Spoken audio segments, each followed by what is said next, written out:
Hi everyone, my name's Jock. Jock Lawrence, founder of Mobble, and thanks so much for joining us today. So yeah, we got the webinar today. We're going to focus on getting things set up with Mobble. We had heaps of new signups with Mobble over the last month or so, and a lot of people here have been requesting, general sort of tips getting set up. But don't worry if you're currently using Mobble at the moment.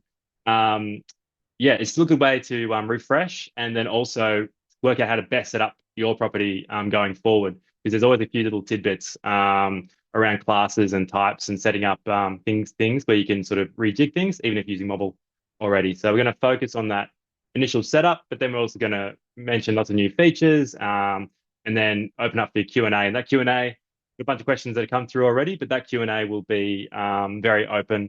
And you can start with the questions in the chat if you like, and we'll answer them as we go. And towards the end, we can come off, even come off mic if we like, and have a chat about certain things across the app.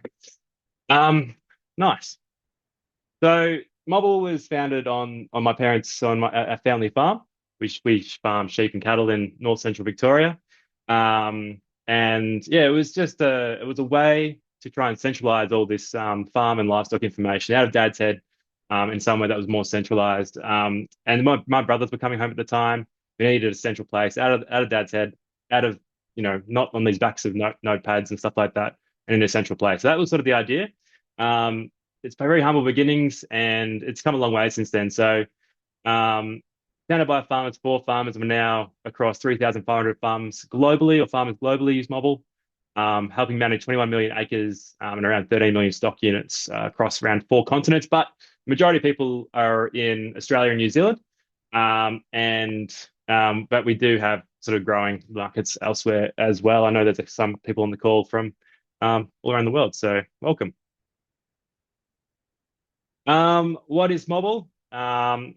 It's it's full farm mapping, livestock and grazing management, farm and productivity reporting, inventory and compliance records, farm team communication, integrations with other on-farm tech, and from the office to the field online or online. So offline or online. So I'm going to get straight into a demo. Will also become pretty evident, and we'll sort of kick things off from there. So this farm here looks a bit like someone's got chicken pox here. Is one of my parents and brothers' blocks out near Seymour, Victoria. And so I'll just demo our farm. It's a live farm, so we can sort of see it in action, and go from there. So I might just turn off these. These are little tasks. I think they use it for blackberries and weeds and stuff that they need to get rid of. So obviously, in a weed issue at home, but we'll turn that filter off so we can just see a little bit of what's going on there. All right, so Mobble comes up with two apps, right? So you got the mobile phone app on your phone, which you're using out in the paddock, out in the field, works online or offline, and that's the one you're using the most. We've also got the web application as well, and this is what I'll be demoing, just because it's a bigger screen. But know that it's mostly the same between the two apps, and what I show you here, you can mostly do within the mobile app as well. All right, so I'm going to kick things off with some pretty general sort of setup things. So one of the first things in Mobile you'll be doing is mapping out the property. And to do that and to add most things in Mobile, you're hitting this big plus button down the bottom right, or on the mobile phone, it's in the middle. And you're adding in a paddock. Now you want to zoom into your property, zoom into a paddock, and it's as simple as just hitting your strainer posts around the fence line, and creating paddock like so. Like that. So it's nice and easy. It'll auto calculate your hectares and stuff like that too. And you can quickly put that in. Now it's worth noting that if you have a KML file or a file from another software that you already use, you can send that through to us and we'll just upload it for you. You can send it through to our email, hello@mobble.io.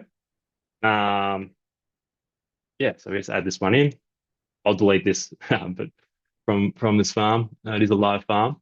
It's a rough paddock, add paddock. So we can, worth noting here as you're setting up, you might want to think about how you want to class your paddocks. So you can class your paddocks different ways. So there'll be some preset classes. But depending on your operation, you might want to differentiate your paddocks depending on, say, if it's improved pastures or maybe it's a crop type in there, if it's leased land versus private land or whatever it is. So you can literally use your imagination, but classify paddocks any way you want, and then it'll come up as a different color within the map. You can just add that type in down the bottom there. And go from there, and then add paddock, and then you're just going around, and that's one paddock done, and you keep going around and keep adding them all in. You've made a mistake, you can go to paddock info here, or want to make an edit, and press edit, and edit that paddock there, and you can drag around the strainer posts. In this case, I don't need this paddock in this property, so I'll delete it. You'll be able to find that in the edit form as well. All right. So Mobble with mapping, you can almost map in anything into the app. You obviously start with paddocks, but you can also map in all your map assets here as well.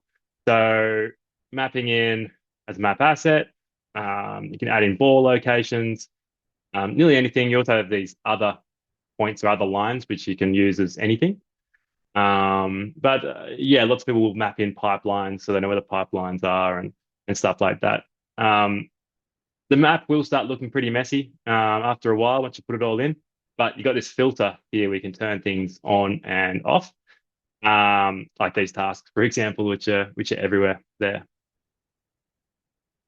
Worth noting, well, when you're starting with the mapping, sometimes this map box map option here is a little bit outdated. And it might be worth trying a couple of the other ones to see which one has the latest imagery. Often Gear Map or Google's pretty good. So you can switch it to them and you'll get a different satellite provider that will give you, yeah, more up to date, hopefully, satellite imagery.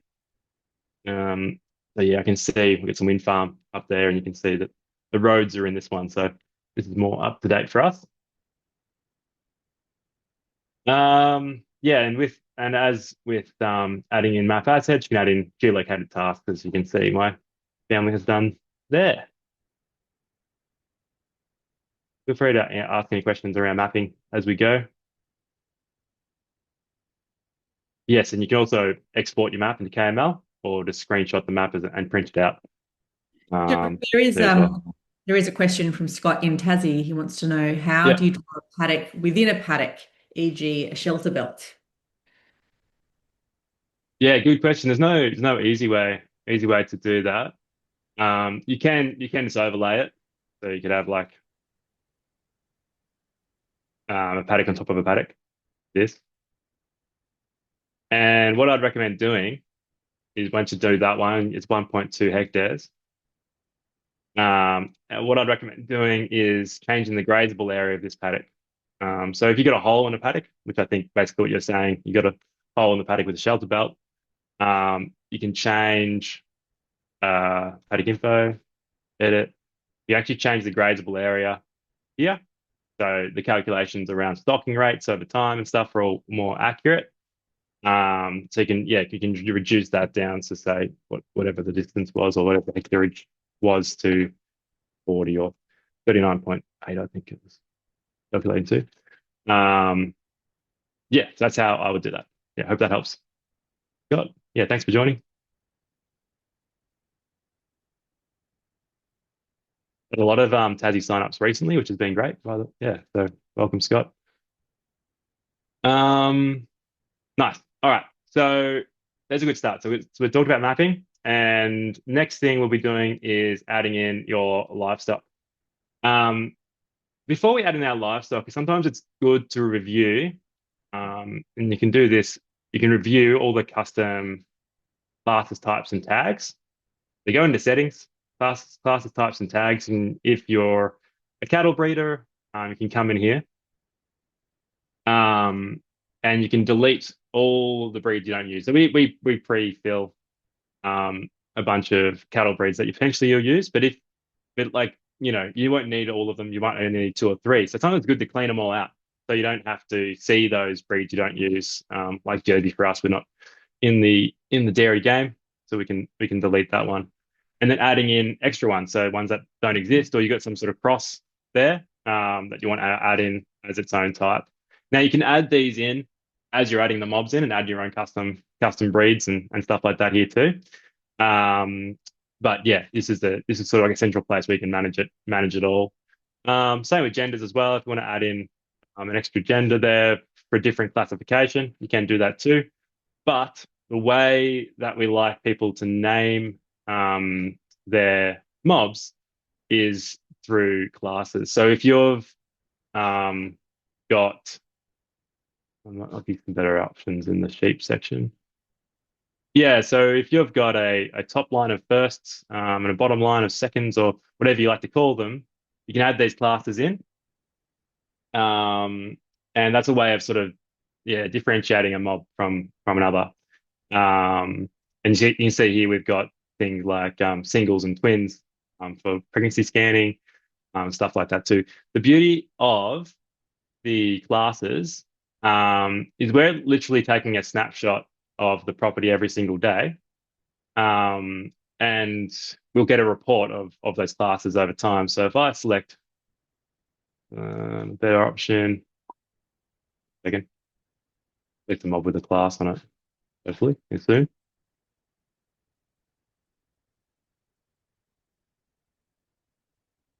So someone's cleaned out all the classes here. There we go. Merino use class the second, so as our second line, we cross them with a uh, Border Leicester. Anyway, um, so yeah, you can see this one's been classed as seconds here, and there's a report, livestock numbers report goes back in time that you'll be able to know how many Merino use seconds there were last year compared to this year, and so forth. So classes is quite a great way to powerful way to name your mobs because we're literally snapshotting that data every single day. All right, so adding in your livestock now that we've set up our classes and breeds that way we like them. We can start adding in our mobs. So you can do it via this view here, or you can select go into a paddock and do it via that view within the paddock as well. To add mob, there's a few different options here. If you're just getting set up, it's often just the setup or other you'll add them in. But if you want to add them as a natural increase or a birth or a purchase, you should be doing that because that information goes into a different report, which will show you how many natural increases you've had over a year or the purchases and purchase price and stuff like that. Um, cool. All right. Let's add some livestock. I'm going to say it's a purchase. Drive, livestock type, go with cattle, Angus.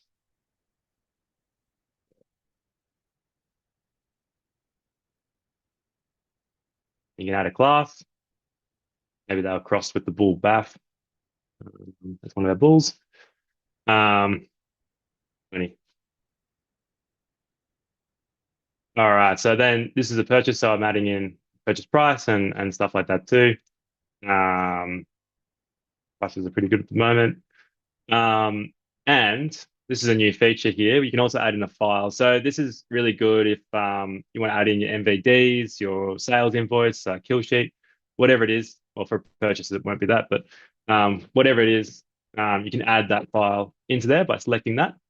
And you can do that retrospectively as well. You can do it later by the summary section. So you press save, and then bang, in Drive, I've got that mob in there. Good to go with all that information there. All right. So we've mapped out the farm. Now we've got the livestock in. Now it's just general functionality of Mobble. So one of the things you'll be doing, yeah, straight out of the gates is moving livestock around. So pretty easy to move them around. You can just drop and drag with the farm on your phone and pull them into the paddock they move to. Press move mob. But if they are a mob that has needs to be split because they've been split from the previous mob. Very easy to do that by going to the advanced mob movement form there. And within this form, you can actually change the classes as you go. So yeah, just to reclass them as you're doing it, because quite often and Mobble's quite good at mob management kind of stuff. So when you're processing livestock and maybe it's weaning time and you're boxing a lot of mobs together, which is quite easy in Mobble, you're putting it all into one paddock, merging them all together and then you're splitting them back off into retrospective paddocks.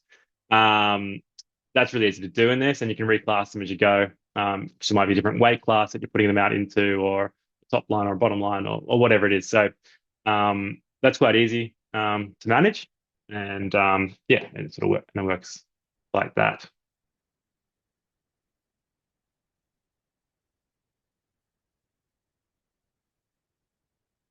All right, here we go. So we're getting as we're adding livestock in, we're getting a bunch of information on the paddocks. Moving livestock around, we're getting a bunch of information on the paddocks. So we're seeing things like how many days grazed this paddock has been, its average stocking rate over time, or its current stocking rate. And this average is actually a 12-month rolling average. You can kind of see it as a paddock performance value. Um, Using AE here, AE is animal, it's an animal equivalent, it's Northern Australian value, just for context. Um, Now, when you're moving livestock, a top tip is to try and move it on the day that you're doing it, or very close to the day you're doing it. Just helps with our historic records. You can backdate it, and I think backdating has been increased to 60 days from today. You can backdate a long way, but the way we record data in Mobble is snapshots throughout, snapshots over time. And so it will throw out things like your average hectares, average stock units over time and stuff like that. So we recommend people trying to, update their records as soon as possible, but we do allow you to backdate. And things like the days grazed and days rested values on the paddock will backdate with it. But it's not the best for our data. So would suggest yeah, moving it as soon as you do it, or just after you do it, or as soon as you can. Um, all right. So one of the beauties about Mobile is you have your whole farming team in the one place. And yeah, to add in new team members, you come in here, team members, and you press the big plus button, invite team members, add in their email, they'll get sent an email, create a password, add it to the property. Would highly recommend inviting everyone that needs access to it, because it's just a great way to communicate that farm information. And we have my two brothers, a worker, dad and mum, and I all having access. And yeah, it just helps with that communication piece. Um, Worth noting as well, you can add in third parties to Mobble via this thing called Mobble Connect. So people like a farm advisor, a contractor, and these kinds of people can be added in.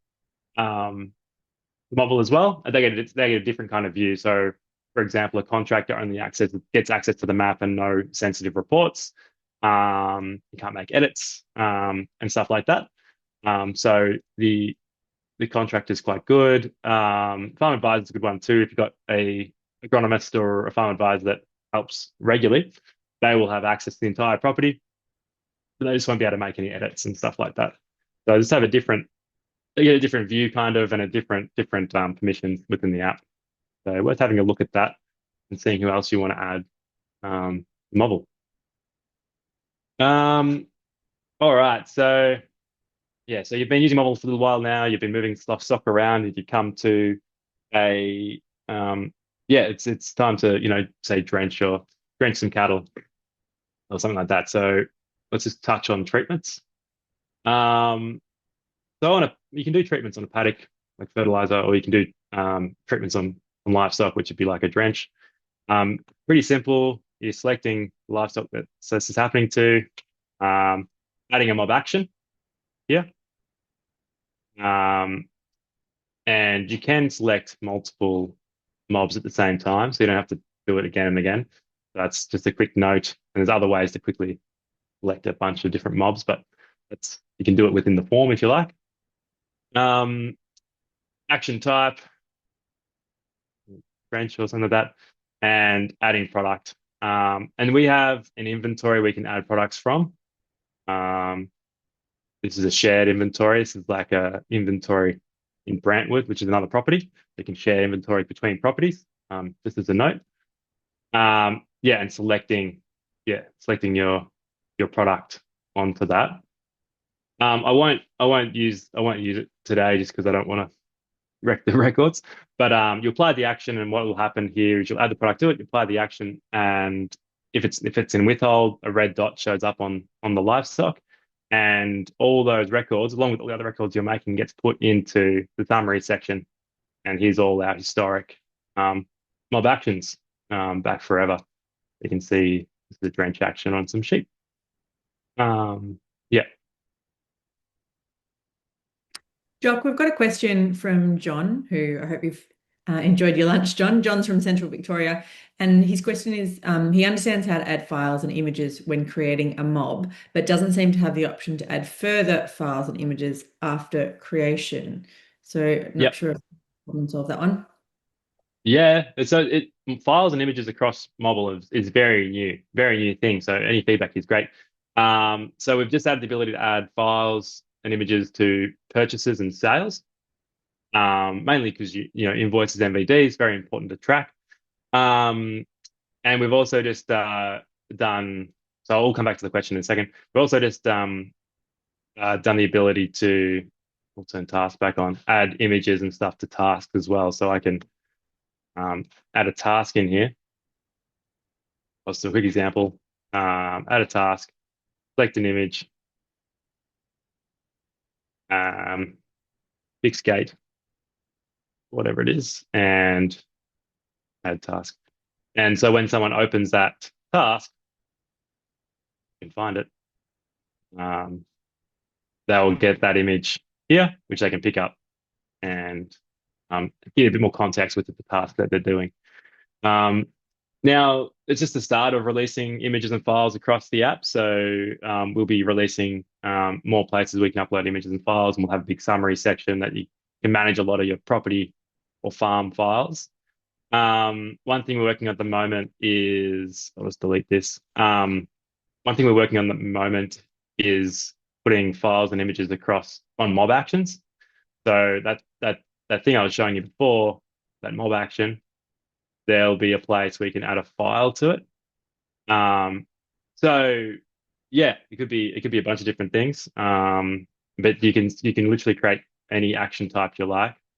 Um, it could be maybe like sheep scoring or cattle scoring, and you might want to take a photo of the cattle and upload it. So then when you review that, you know, that score or what you've done there, you can actually get a photo of the have a photo of the cattle. But there's a million and one different applications of that. But that's one of them. Would that solve the problem? Otherwise, yeah, the feedback would be awesome because we are just looking at this sort of stuff right now. Yeah, no, Yeah. that's perfect. Yep. Understand it's brand new, been using it for tasks. It's great. So Yep, yep, all good. awesome, awesome, John. Just what would you use it for? Just out of interest. I used it on the recent purchase. I uploaded the purchase documentation, which was good, and Yep, just taking photos of tasks in the last couple of days. So that's working fine. But I was just yep, thinking, later on, you either you want to take a photo of the mob, or like you're saying, perfect on mob tasks. So if you're giving someone an antibiotic or something, you could just take a photo of the vial, and you don't have to be bothered, writing stuff down everywhere. So that's good. yeah, great. Yeah, we want to add the ability to add like images to do your batch ID and stuff in the future as well. Instead of writing down the batch ID, just taking a photo Yeah, of it and yeah, uploading perfect. it. Yep. Yeah, yeah. Um, yeah, great. Thank you. Thanks, John. Awesome. All right. So sort of takes me to the inventory. So inventory probably needs a bit of a makeover, to be honest. But the way it works is you got your products listed. Forget the negatives. My parents don't use this very well. You got all the products listed, and then you're taking out, you know, of that product every time you use it.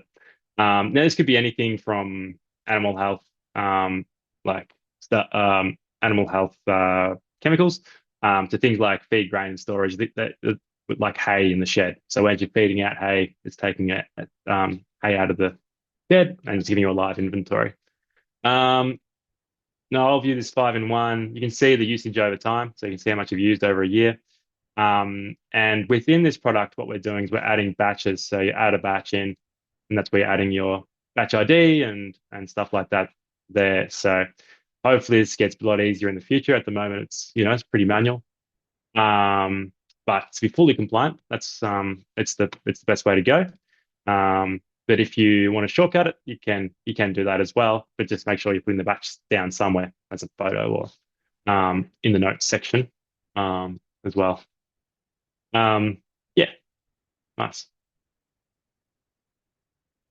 All right, so we'll keep going a little bit before opening it fully up to questions. I think one thing to note is that we're recording things on, purchase and sales, naturally increasing casualties, and what that comes out with is a livestock reconciliation report. So this is when you come to end of financial year, you're getting a starting head and a closing head, or any time period. It could be a month, whatever it is. And you're bringing, and you can see, how many first cross years we had last year versus this year, and the breakdown and why that change in numbers has happened. We sold a few, it looks like. And then also the breakdown in classes, the breakdown in age groups as well. So pretty handy report. Mobble's pretty flexible, so it doesn't always 100% reconcile. So it's worth checking that as well. And I think about nice little tidbits of information. Oh, I've got to add a question about sort of like paddock performance or grazing performance within the farm. So let's just focus on grazing for a second. So moving livestock around different paddocks. Obviously, we're a bit set stocking here on this property, but a lot of other people on this call will be doing a lot of rotational grazing. Get some key information on a paddock. So how many days graze, the stocking units per hectare, and stuff like that. If I go into this paddock info, I'll get even more information on this, and I'll even get a breakdown, historic livestock numbers over time. So this is to do with that daily snapshots. And one of the more interesting graphs here is you can imagine if you're using DSE or SU for over New Zealand, whatever unit you use, you can change that unit. It'll give you like your stocking unit per hectare, and this red line is that rolling 12-month average, and it kind of is a paddock performance value, and you can sort of see this hasn't been trending much. It's been about the same, which is good. But dry seasons versus wet seasons, and what's the carrying capacity of that paddock. Now, I know it's not always not always perfect, because you'll have paddocks where you'll be maybe doing some containment and it'll be heavily stocked. So you have to have that context.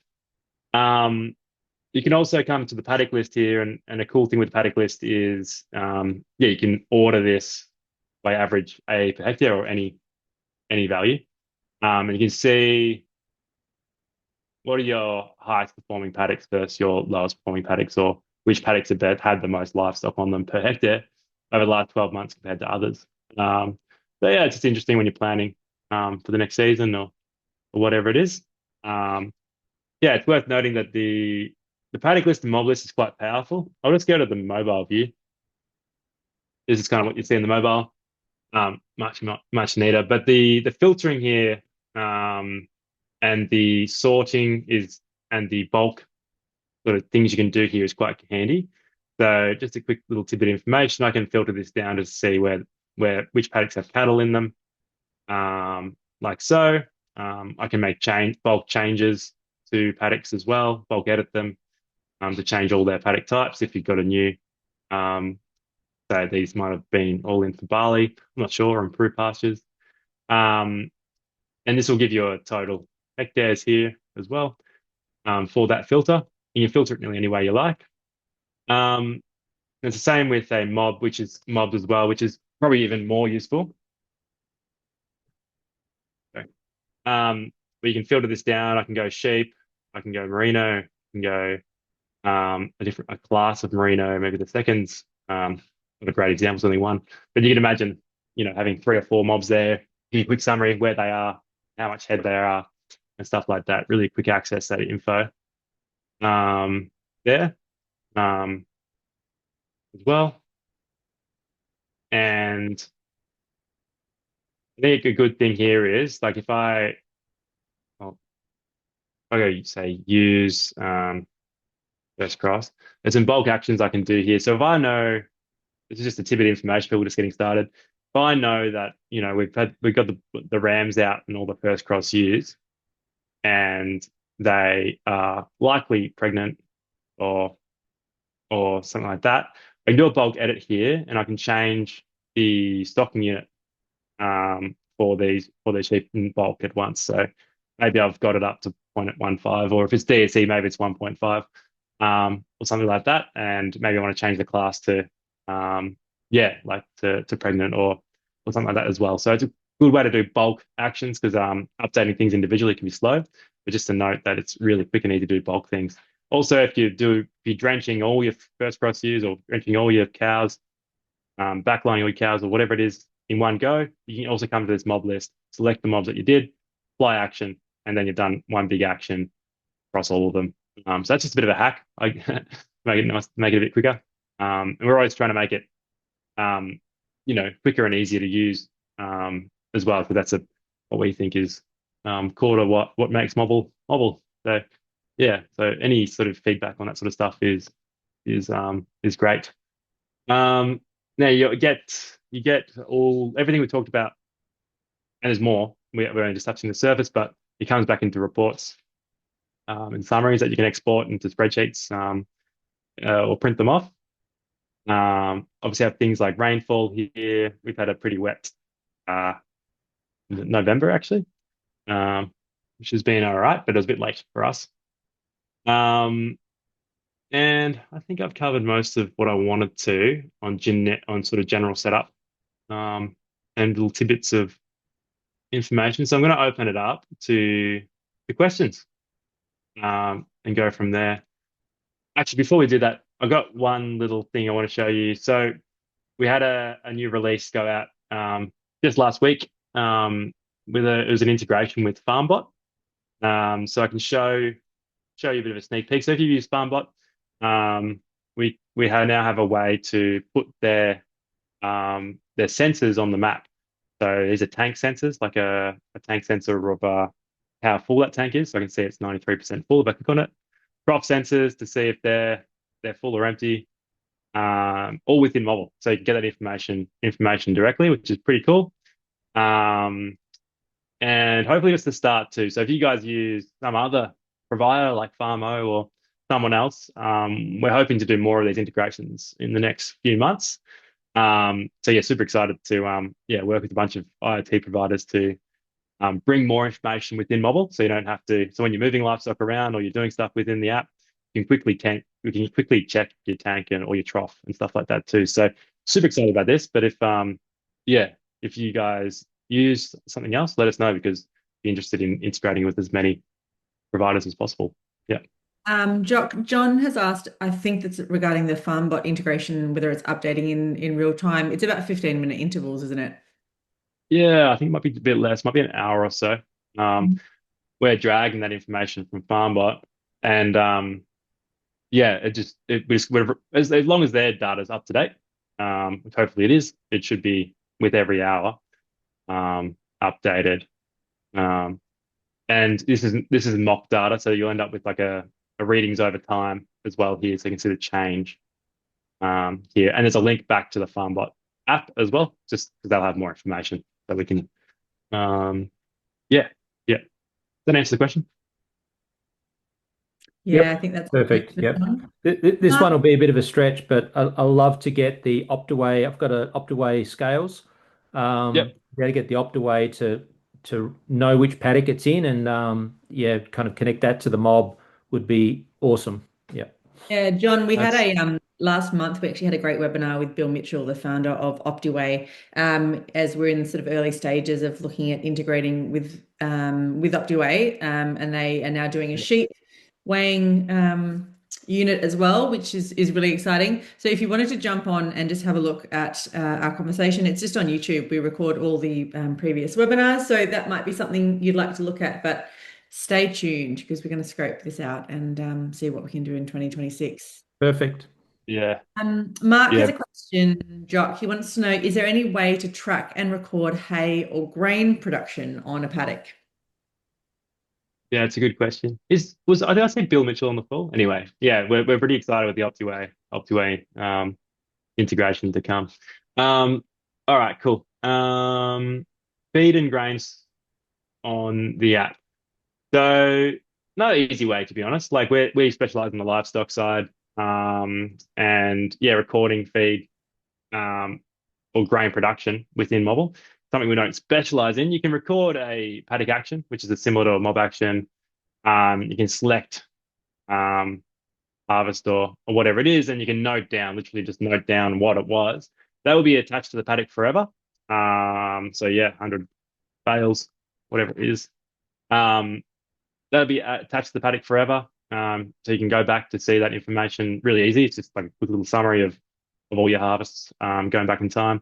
In the summaries, you can filter that down to just see, say, like hay harvests. You can see all those things. Love to in the future connect that to things like our inventories, but at the moment, yeah, it's more of just a note within a paddock. For some, that's perfect. For others, they want a bit more to understand the performance of their paddock. Um, because you're obviously taking off a lot of energy from the paddock there. So yeah, that's about it at the moment. Yeah. John has just added a comment saying, and you could use paddocks as batch ID for hay inventory. Oh, wow. Okay. No, that's good. Yeah, interesting. Alex's batch ID for hay inventory. I'd love to learn more. That sounds great. Yeah, when you create your hay inventory, just add your paddock name to the batch ID. Yep. Got it. Got it. Got it. Got it. So then you know, Yeah, I and see. then you can say I got 300 rolls off this paddock or whatever. Yeah, that's a great idea. So you're adding in, we've got the hay here, we'll add in a batch. Um, and adding it somewhere in here, like a supplier name, like which paddock it was from. Yep. Yeah. Okay. Yeah, nice. Love seeing how people are using Mobble to work for them. I'm mindful of time, but does anyone else have any questions? Feel free to drop it into the chat or just take yourself off mute and we can get to them. Otherwise, yeah, this is going to be recorded. We'll add it to YouTube, and send you an email. Yeah, Yeah. I've just got one, if that's all right, just regarding profitability reporting. Yeah. Are you able to say input, inventory at a certain cost and like say barley, for example, and every time you feed it out, it'll then equate to how much dollars you've actually fed out that you can pull out at certain times of the year? And obviously, Yeah. So, across all, add shearing cost, or animal health or whatever it might be, just to try and yeah. ascertain what that mob has returned you over a period of time. Yeah, great question, Jimmy. Yeah, look, we're not an accounting software and don't quite go to that level of like production accounting in Mobile. Although it is common feedback, especially with people like advisors and stuff like that. They want that extra layer. We are integrating with companies like Farm Focus, which do a lot of the accounting side of things. But I can understand that you're more after like the production of a mob or as well. You can do a lot of it. I will note though, you can do a lot of it yourself. So you're adding in, you can add in a price per unit for different items you're adding in, and you can apply all that, all the grain, etc., to mobs as you're feeding out. So you're selecting a mob um, in a paddock, and you're applying that mob action. You're adding a feed action, and applying a product to that. Now you'll get a giant summary of every single feed action you've done, what product that links to. So you can do it retrospectively, work out the Yeah. cost, just not within the app itself. So you don't have to do that. You have to maybe export into a spreadsheet and do that. As long as you're recording it, you should be able to calculate it. So yeah, so it doesn't come up with the number itself, but you can definitely get it. Yep. Yep. Thanks, Okay. Jock. Thanks, Jimmy. Jock Scott has made a suggestion. He's obviously using an organization or a company called Hilo for water monitoring systems and wanting to know if we can do an integration. Probably the first step there Yep. is maybe emailing them and just letting them know from a customer that an integration with Mobble is something that they want. We can then once we start chatting, we can sort of look at what's possible. Yeah. Yeah, no, email them. We now know, like we'll pass that feedback on to our devs. But yeah, it's a two-way street, so we'll need to get them keen as well. So feel free to contact them directly. Yeah. Any final questions, anyone? If I'm going to drop our email into the chat. You're welcome to email us at any time. I'll drop our phone number there. You can call us, text us, and on our Yep. website, we've got help docs that are available all like 24/7, even if we're not on the call. But we've got exceptional customer service who are really keen to chat. So feel free to give us a buzz anytime. There's our phone number and our email. Yeah, give us a buzz, send an email. If for those who haven't started Mobble yet, you can try a free 21-day trial and give it a bit of a crack. That's just on our website here. Give it a bit of a go, see what you think. Let us know. Any feedback would be great because we're always just developing on farmer feedback. So thanks for your time, and I hope that was useful to some of you. And yeah, we'll see you next time.